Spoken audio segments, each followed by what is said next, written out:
Brian, how are you, sir? I'm good. How are you, Roberto? Good, Brian. Let's start with I know you, but I want people that those that don't know you know who you are. Talk a little bit about yourself and this new endeavor you're undertaking. Sure. So my name is Brian Romero. I use he, him, his. And I'm a Queens kid. I was born and raised in East Elmhurst in a basement apartment in an immigrant household with a single parent, with my mom. And we grew up very working class, very poor, right? My parents separated when I was 7. A lot of it to do with the fact that my father's an alcoholic and struggled with that and has struggled with that for quite some time. But that basically led to, at some point in my life, being unhoused with my family. I had to couch surf with family members. And luckily we were stabilized at some point, lived in Astoria and sort of chased cheap rents, right? Like many immigrant and working class households do. But that really, I mean, those early experiences really exposed me to a lot of the issues that I'm hoping to address as a candidate for the 34th Assembly District. So whether it's the housing crisis, whether it's our lack of affordable healthcare and single payer access. I later on studied to be a social worker, was a therapist actually for like 7 years in my career. And cared a lot about that work, right? Addressing mental health issues and addiction.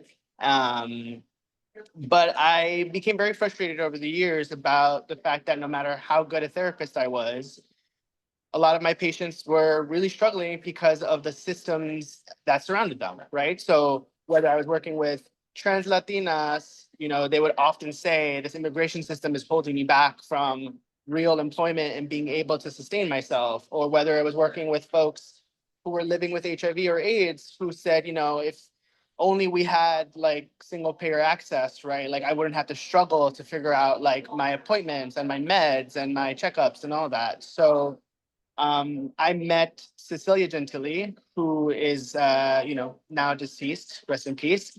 But she was a trans leader and someone who took me under her wing and said, I know you're in the mental health department at GMHC, but you should really come work with me and help me address some of the issues that you are hearing about in your sessions. So I worked in the policy department there. I lobbied at the city, state, and federal level on a number of issues, healthcare access, immigrant justice, criminal justice, a lot of intersecting issues. Did that for 2 years and then met Jessica González-Rojas. She was a candidate at the time, and she had seen me in different spaces in politics and such. And I followed her race, supported her, was very excited when she won, because I think that she's exactly the kind of person we should have in office, somebody who has a body of experience, who is progressive, who is committed to her community, and just has really great values. So we met up. She said, you know what? Come do this crazy thing and be my chief of staff. I said, I don't know if you want me, you should probably get somebody with more experience, somebody who's been a chief of staff before. And she said, no, you are the person I want to work with. So did that for 4.5 years as her chief of staff and legislative director. I was really proud of the work that we took on. We had fought for things like coverage for all, right? Healthcare for undocumented folks. We took on universal school meals, and I was super proud of the trust that she had in me and being a strategist on that campaign. And we were successful, right? We saw that included in the governor's budget this year. So now across the state, free breakfast and lunch for all students, regardless of their income, regardless of where they live in the state, regardless of status. And there were a host of issues that we took on in our office that I'm very proud to have worked with her on. And so when she said and announced she was running for the state senate, we spoke, and I decided to throw my hat in the ring and run for the assembly. So here I am doing that crazy thing. Right. There's some where how far along are you? Obviously you filed, right? You're raising money, you're meeting with labor unions and right, the folks that make elections happen and help people win elections. Is that the case? So where are you? how far along are you? Yeah. I just announced, right? I just announced my race and I just filed my campaign committee. There will be a transition at work where I will transition from being chief of staff to a different role. Right now, I will be going through the DSA process to seek their endorsement. I am a socialist, I identify as a socialist. I've been a member of DSA since 2019, and have been in and out of different ways, more so electorally supporting the socialists who've been running, because I believe that DSA and DSA endorsed candidates are elected officials who go to bat for working class families, our immigrant families, our trans communities, in a way that I haven't seen before. And I think it's really been great to be part of an organization that I don't have to guess where their values are or where we're gonna be on any certain policy issue. I know that we're going to fight unabashedly and unapologetically for working class folks and for real material benefit in people's lives. So I am preparing for our forum next month. I look forward to talking to every DSA member that I can about my platform, my priorities, why I think I'm the best candidate for this, and about the coalition that I want to build in the 34th Assembly District, which would include, DSA and Make the Road and WFP, and Drum, right? And a lot of organizations that I really admire and who are really working to make sure that we push for affordability, and basic access to folks to universal needs. Brian, what do you say to folks that say, hey, Brian, this is a little premature because there is a race happening now where your Assembly Member González-Rojas is running for Senate. Hypothetically, let's say conceivably she doesn't win. What happens then? What I would say is that Jessica, JGR, will win. Yes.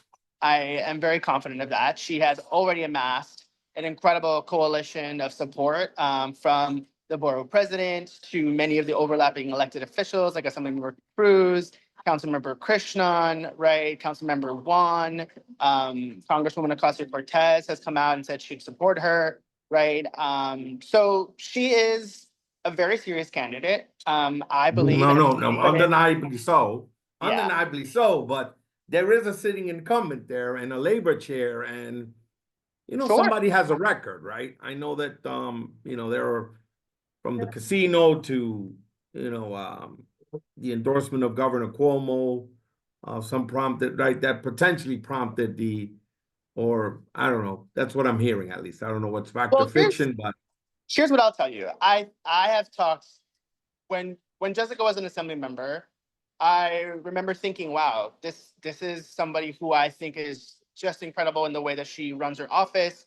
She respects her staff. She cares about her staff and her community. I would love to see her in higher office, right? And what I would say is she has now decided that she has done really great things in the Assembly, right? On reproductive justice, on food insecurity, on education issues, on a host of different issues. And now she wants to run for the state Senate. And I think that she's exactly the kind of person that we should have in the state Senate. And so what I would say to the idea that I'm a little bit early is, whether it's myself or JGR, I think we take this very seriously. We take this work very seriously, right? We really put our heart and our souls, right? We wake up early, we go to bed late, because we want to fight for our neighbors and for our communities. We want to take on Trump. We want to take on the historic austerity that has impacted our families and neighbors in our communities. And we're ready to do it. And I think it's not too early. I think we are moving along. We are doing what organizers do. We are strategizing, building out a plan, and bringing folks in so that we could run a real robust campaign, that will hopefully end up in our getting these seats. Brian, what do you say are the top 3 issues in the district? As someone who worked it, right? You're chief of staff, you're very familiar with the incoming. What are the top 3 things people care about? Or what are the most constituents come in and say these 3 things overwhelmingly so? So number one, I will say we don't have to look too far, right? The last primary election showed us that every New Yorker across the city and is really invested in us addressing affordability, right? So we know that there are budget cuts coming because of Trump's reconciliation bill. It's only a matter of time, right? Now he's moved up work requirements for food stamps, which is something I've worked on with Assembly Member González-Rojas to increase, right, to increase that SNAP minimum benefit, and drafted legislation to create a state version of SNAP for our undocumented neighbors. So taxing the rich is a #1 priority for me because we need the revenue to mitigate against the cuts that we are seeing coming from Washington, right? We can have all the best ideas in the world, but if we don't have the funding for it, it will not happen. We know that. But it's also really important that in this moment, when Washington is coming for New York in various ways, whether it's transit projects or other things, that we are mitigating against those cuts. I mean, these are folks' healthcare, right? It's their ability to put food on the table. It's student support programs, right? My partner is going to school now, and he's deeply concerned about whether he's even going to be able to afford school or get the assistance that he needs for next semester. So taxing the rich, super important, right? It's widely popular across the state, but it's also like when we've spoken to neighbors in the years that I was in the assembly office, this is an issue that folks support us on, that they say it makes sense that those who make the most money in our city and state should pay up more. So that's one issue that the #1 issue that I'm running on. I'm also running to make sure that we are protecting our immigrant communities, right? The Assembly District, Jackson Heights, Corona, Woodside, East Elmhurst, Astoria, these are immigrant communities, right? Latinx communities, South Asian communities, Arab communities, and they deserve to be protected in a state like New York that has the Statue of Liberty in our harbor, right? That's not just a symbol or like something you get in a store when you go visit. It should mean that we are a state that welcomes all, that makes people belong and takes care of them and protects them. And as a son of immigrants, of Colombian immigrants, I take that very seriously. So New York for all, and fighting to ensure that we are pushing back on ICE and not allowing for ICE to coordinate with local law enforcement is a major priority of mine. As well as fighting for access to representation, which is a bill held by Assemblymember Cruz, to ensure that we can provide individuals who are going before deportation proceedings with the legal services that they need, because we know that when individuals have legal representation and go into those proceedings, the outcomes are more favorable towards them. And then there are affordability issues that I deeply care about as well. Social housing, right? I talked earlier about being somebody who was unhoused. I've been a NYCHA tenant too. I was a NYCHA tenant for over a decade. So, and we know that What development? What development? Ravenswood. Okay. But I have friends who, family friends who grew up in Woodside and still are Woodside houses, right? And so, we need to take affordability seriously. We can do that by making sure that we are taking on housing in a real way. Assemblymember Gallagher, who is a DSA endorsed elected official, has put forward a bill to establish a social housing development authority to ensure that we are removing this as a commodity, but really as like a basic right that everyone should have, right? We shouldn't be at the whims of greedy landlords who are going to decide whether we are or are not displaced. And the way that the bill is drafted, it would ensure that the housing that is built through this authority, that individuals who benefit from this housing would only pay about 25% of their income, which is great. Model is kind of really follows the idea of public housing or NYCHA, where folks are really only expected to pay about 30% of their income. And that's what it should be, right? There are too many New Yorkers across the city and state who are spending about like 55% sometimes of their entire income on their housing, on their rent. That is just not sustainable. And then shouldn't be a surprise to us why communities are leaving New York, including our Black communities, including our working class communities. And meanwhile, like the number of millionaires and billionaires are pretty much staying stagnant. So, taxing the rich, affordability issues like social housing, universal childcare, which is super important. Right, we know that a lot of families spend on average over $20,000 on childcare. That is just not sustainable, and it's the #2 reason why New Yorkers are leaving our city and state. And then, as I said, protecting our immigrant communities. Brian, up or down question: are you for or against a casino in Flushing? And you mentioned billionaire. There's one there that owns the Mets, and I like the fact that he spends on players because I'm a Mets fan. Yep. You know, he's weighing in heavy and he wants that casino. Where are you on the casino? Because again, it's like a sort of, it's, you know, some people can say, hey, this is, which one is it, right? Are Yeah. you, What I would say is a couple things. One, I think in my time in Assembly Member González-Rojas' office, she was incredibly diligent about making sure that she heard from every neighbor, whether it's emails, phone calls, conversations on the street, you know, postcards, going to the forums and the town halls that were held in the districts, right? She took very seriously that we needed to log everyone's stance who was a constituent on this, whether it was in favor or against. I mean, there was times when we were like walking in the community and she would like log them immediately when they were talking to her in the spreadsheet as we were speaking. And in the end, the majority of the constituents that reached out to the assembly member wanted this project to happen, and that informed her vote. I believe that we are in a difficult situation right now with these cuts coming forward from Washington, right? It's not like it's fact, right? So whether Medicaid cuts or SNAP cuts or all these other cuts, right? This was only one budget bill. There will be more. So I understand why she took the vote that she did.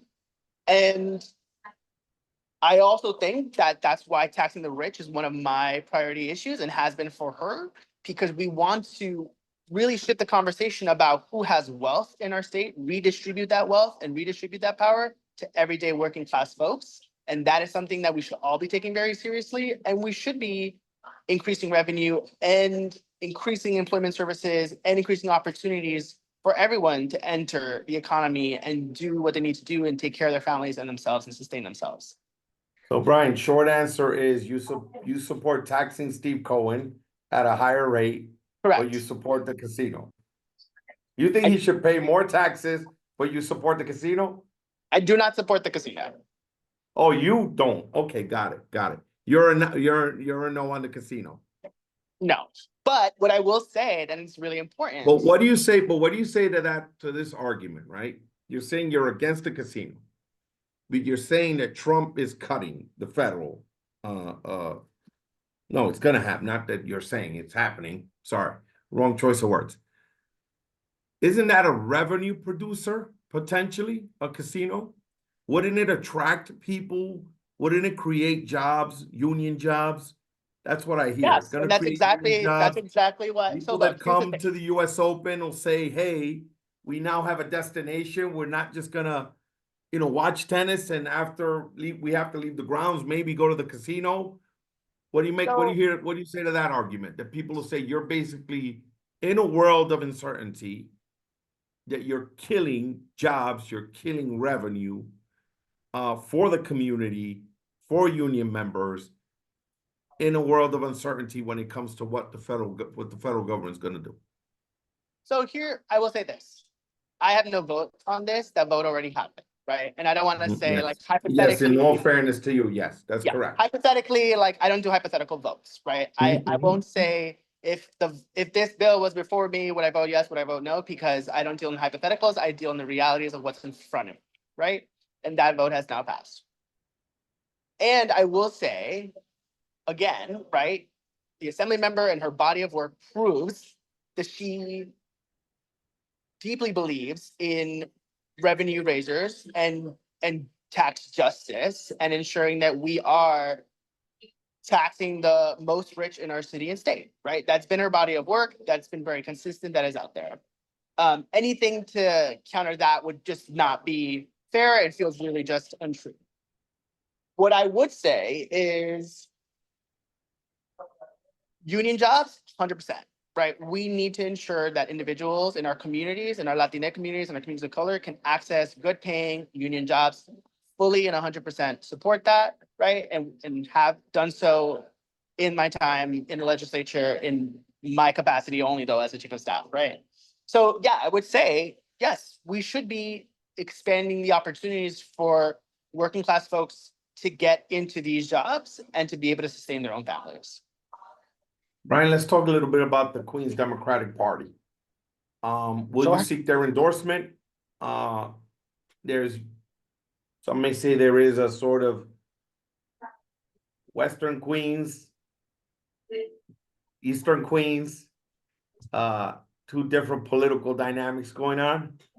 Yeah. What are your thoughts on that endorsement? Are you seeking both? Are you saying I want to get endorsed by both the Democratic Socialists of America and the Queens Democratic Party? What are your thoughts on that? Or are you just saying I want all the support I can possibly get No, that's not what I'm on either saying. side? Yeah, no, that's why I wanna Right hear now, your I thoughts. am very intent on, I am a socialist. I am running as a socialist. I am preparing for the forum next month, right? And we'll see how it goes. And I look forward to talking to folks about my platform and what I hope to bring to the project and to the organization. I'm a community organizer, right? I'm deeply invested in making sure, especially now, that the left is as organized as we possibly can, that we are coalitioning where possible. And the truth is, with everything coming from Washington, right, with ICE, the number of ICE agents increasing because of that last budget bill, with Trump continuing to come after even like our attorney general, right, and our leaders, it is more important than ever that the left stay as united as we can, right? That means WP, that means Make the Road, that means DSA, that means all these groups, right? We do not have the money that they have, but we do have the people, we do have the values, and we do have the principles to fight back the worst of what's coming from Washington. So I'm invested in building with our leftist groups and allies and ensuring that we are coalitioning together to support Zoran when he becomes our next mayor, and making sure that we are doing the best that we can in Albany to push for real material difference in people's lives. So you're not seeking the endorsement of the Queens Democratic Party? I won't be. Okay. Okay. Brian, I've held you more than the time you committed to being on this platform.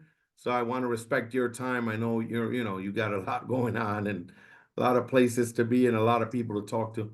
Anything you want to add that I forgot to ask you in terms of your run and things you want to mention in terms of your platform?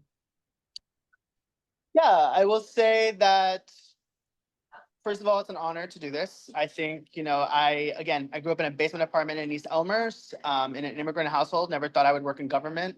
And I found myself here. I'm going to be honest with you, when folks have said, are you looking forward to this? How are you feeling? I'm like, I'm a little tired, and it's probably the most important time to ensure that we are putting forward candidates who are going to fight unabashedly for our working class families.